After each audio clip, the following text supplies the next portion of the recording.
Tengan ustedes muy buenos días, jóvenes estudiantes.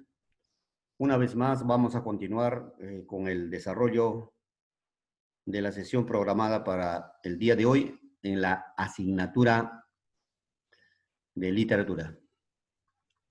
Hoy hablaremos de un movimiento literario, o algunos lo llaman género literario, en donde los autores van a más allá de la realidad.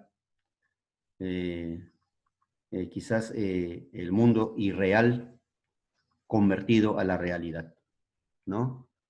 En donde el autor pues deja de lado, por ejemplo, la narración lineal, sino eh, va a existir, por ejemplo, el monólogo interior, a la vez va, por ejemplo, el tiempo de la narración se va a distorsionar, ¿no?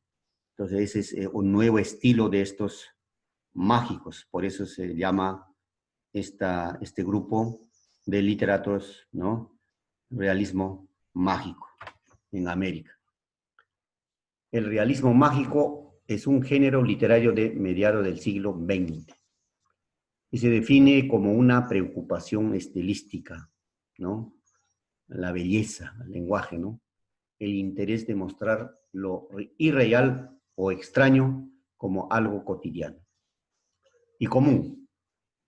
Se caracteriza por la narración de hechos insólitos, fantásticos e irracionales en un contexto realista.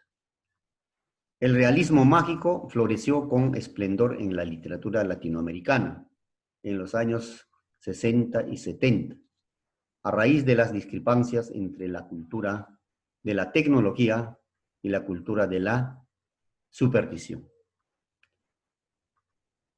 ¿Qué características tiene esto?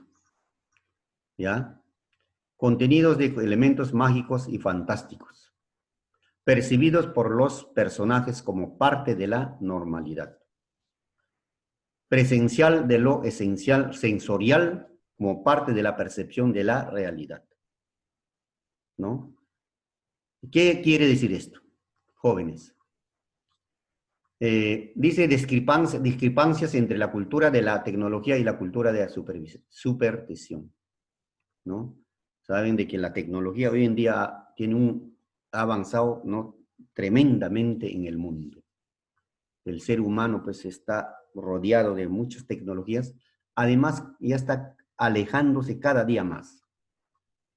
Entonces, discrepancias significa diferencia, ¿no? Una oposición entre la tecnología y la superstición, ¿no? Entonces, por eso es lo que estos famosos escritores van más allá de lo real, van a lo irracional y para luego convertirlo a lo real. Eso es lo que significa ¿no? La diferencia entre discrepancias y la tecnología y la superstición.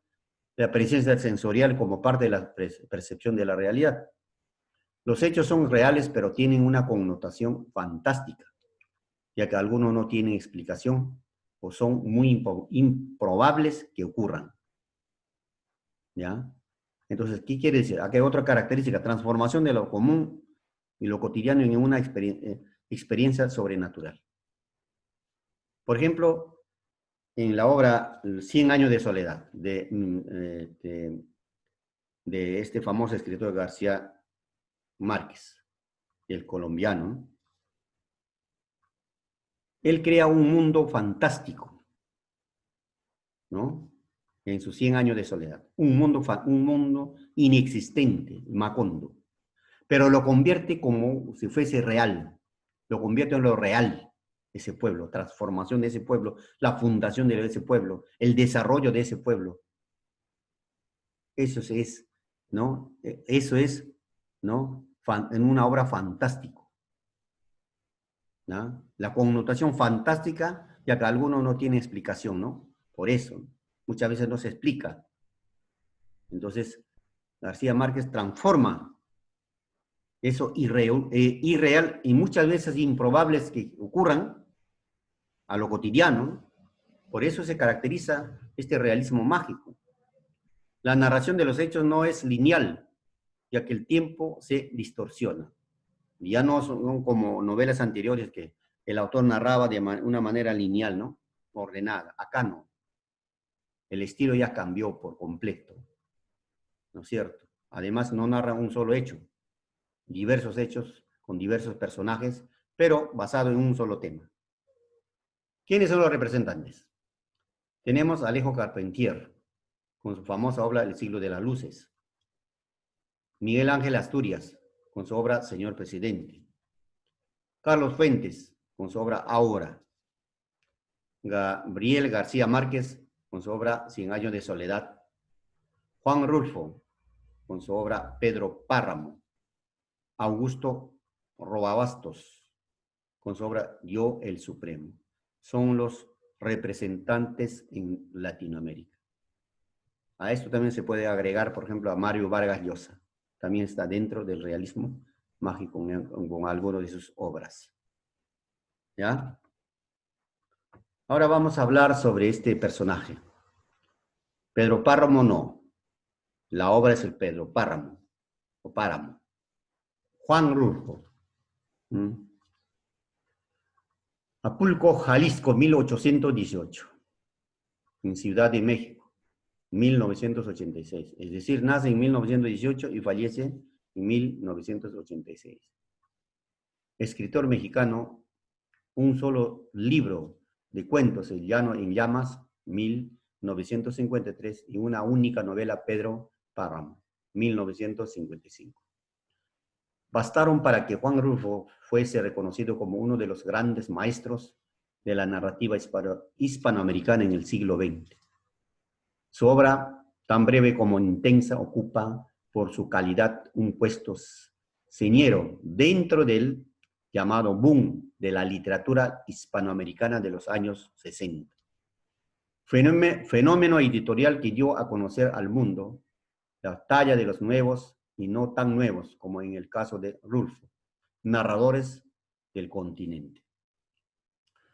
Nacido en Acapulco, en el distrito jalisciense de Saluya, Juan Rulfo creció entre su localidad natal, el cercano pueblo de San Gabriel, villas rurales dominada por la superstición y el culto a los muertos, y sufrió allí las duras consecuencias de las luchas cristeras en su familia más cercana. Su padre fue asesinado. Esos primeros años de su vida habrían de conformar en parte el universo desolado que Juan Rulfo recreó en su breve pero brillante obra. En 1934 se trasladó a Ciudad de México, donde trabajó como agente de inmigración en la Secretaría de la Gobernación. A partir de 1938 empezó a viajar por algunas regiones del país en comisiones de servicio y publicó sus cuentos más relevantes en revistas literarias, en los 15 cuentos que integran El Llano en Llamas, 1953. Rulfo ofreció una primera publicación literaria a través de una prosa sucinta y expresiva de la realidad de los campesinos de su tierra, en relatos que trascendían la pura anécdota social. En su obra más conocida, Pedro Páramo, en 1955, Juan Rulfo dio una forma más perfeccionada a dicho mecanismo de interiorización de la realidad de su país, ¿no? En un universo donde cohabitan lo misterioso y lo real.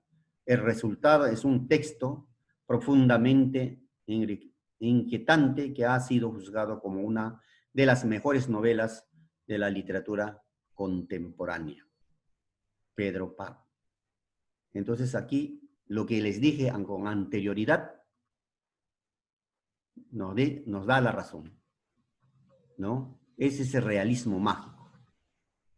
Que el poeta, que el narrador se introduce al mundo interno de un país, de la gente, ¿no? No solamente habla del mundo externo, sino mundo interno. Por eso dice interiorización de la realidad de su país. Van más, ¿no? O sea, ellos van más hacia allá, al fondo. ¿no? En donde pues lo fantasioso se convierte a lo real, ¿no? Por eso la literatura crea un mundo nuevo, un mundo fantástico, pero hecho a la realidad. Ese es uno de los representantes más sobresalientes, Juan Rulfo. Ahora, jóvenes, les voy a invitar a escuchar resumen de esta obra, ¿no? De Juan Rulfo, Pedro Páramo. Resumen del libro Pedro Páramo. Personajes. Pedro Páramo es el padre de Juan Preciado. Pedro tuvo a muchos hijos con diferentes mujeres e hizo varias cosas malas. Juan Preciado es el hijo de Pedro Páramo en la historia. Cuando su madre se muere va a buscar a su padre. Damiana Cisneros ayudó a Dolores, la mamá de Juan Preciado, a cuidar al mismo cuando era chico. Dolores Preciado es la madre de Juan Preciado, a quien le tenía mucho amor.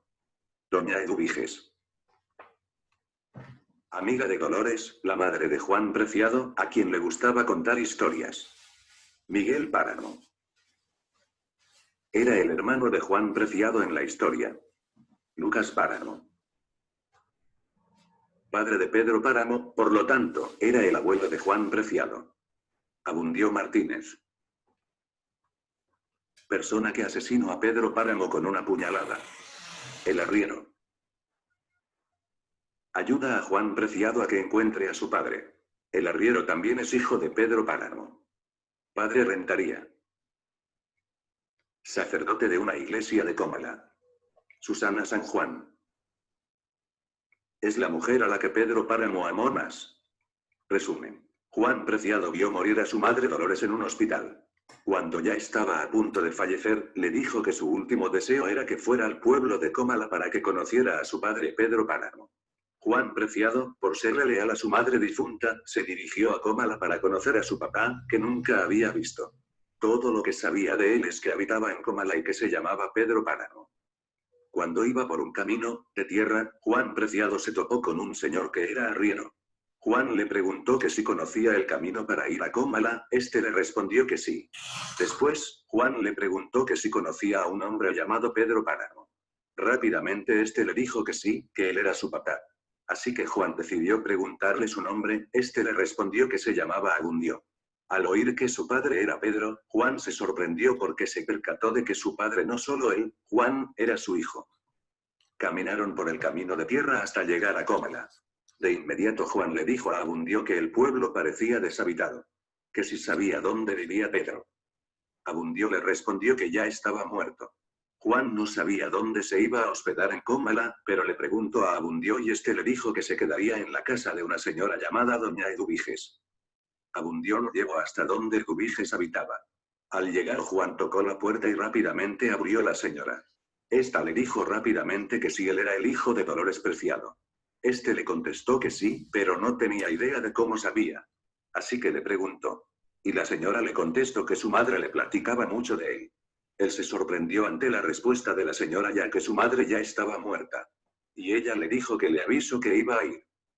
Pero ¿cómo iba a saber ella que él era Juan Preciado si su madre había muerto? ¿Cómo le había podido avisar? Eduviges le dio un paseo por la casa a Juan. Le mostró su habitación. Le comentó a Eduviges que de camino a Cómala se encontró a un arriero llamado Abundio, que él lo había conducido hasta su casa. Ella le respondió que Abundio ya estaba muerto. Días después conoció a una tal Damiana. Él creyó que era Eduviges la que había entrado. Pero fue cuando Damiana le comentó que la doña ya estaba muerta. Juan estaba muy sorprendido al saber que había estado platicando con muertos. Muy desesperado, Juan empezó a caminar hasta llegar a casa de unas personas que estaban vivas. Creían que Juan era un ladrón, ya que hacía mucho tiempo ya que nadie habitaba el pueblo. Cierta noche, Juan tuvo problemas para respirar y murió. Después de eso se enteró de cómo era su padre. Nadie lo quería. Era muy egoísta. Además, se aprovechaba de cualquier mujer y tenía muchos hijos. Solamente Pedro Páramo amó a una mujer llamada Susana San Juan. Pedro Páramo fue asesinado por Abundio, su propio hijo, quien estaba alcoholizado en ese momento. Le dio una puñalada frente a Damiana, así que ella se lo llevó caminando. Pedro empezó a alucinar con Susana. Damiana lo empezó a sentir cada vez menos ligero, y se le cayó ya que no podía más con él. Y murió. Murió en los brazos de Damiana.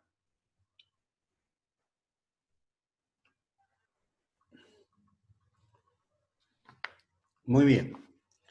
Hemos escuchado el contenido de la obra Pedro Páramo de Juan Rulfo. Jóvenes, ¿por qué el título de la obra? La obra Pedro Páramo.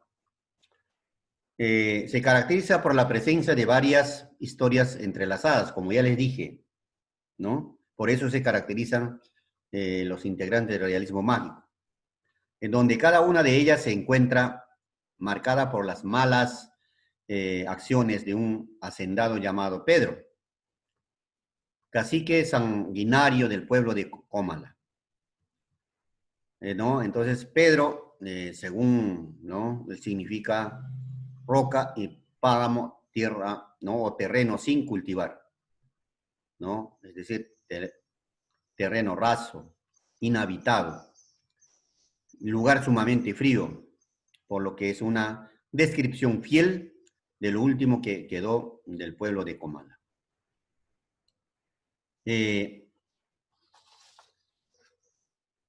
¿Cómo está dividida esta obra? ¿Cómo se desarrollan las acciones de esta obra? Acciones de la obra, pues por ejemplo, muerte de Dolores Preciado, viaje de Juan Preciado a Comala y el encuentro con Abudio, también un hijo de Pedro Páramo. El encuentro de Juan Preciado con Idubiges. Luego, por ejemplo, viene la boda de Pedro Páramo con Dolores Preciado. Violación de Ana Rentería, sobrina del cura del pueblo, por Miguel Páramo. Muerte de Miguel Páramo.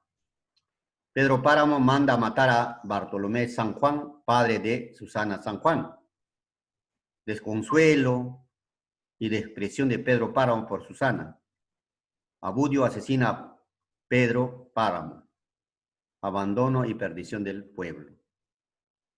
Y ahí termina, por ejemplo, los acontecimientos del contenido de esta obra.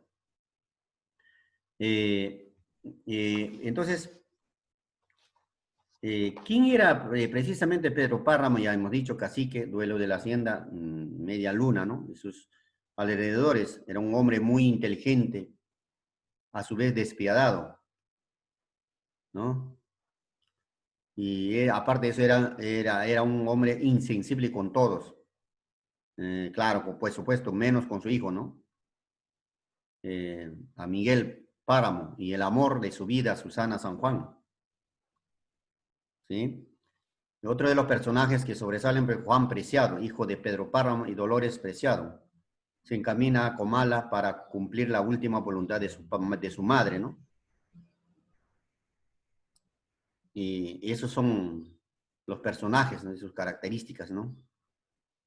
Por ejemplo, si nosotros representamos a cada personaje, por ejemplo, Pedro Páramo representa al cacique cruel que obtiene lo que quiere a través de la violencia, del poder. Juan Preciado representa a la criatura abandonada en busca de su padre, ¿no? Susana San Juan simboliza las fantasías, las ilusiones de un amor, ¿no? Que no está presente, ¿no? El problema fundamental de la obra, ¿no? Es el pecado que cometieron los personajes. Es morir dejando pendientes en este mundo de vivos, ¿no? Y a su vez están condenados a permanecer en tierra, ¿ya? Es decir, en Comala hasta purificarse. Y Comala representa el purgatorio, ¿no?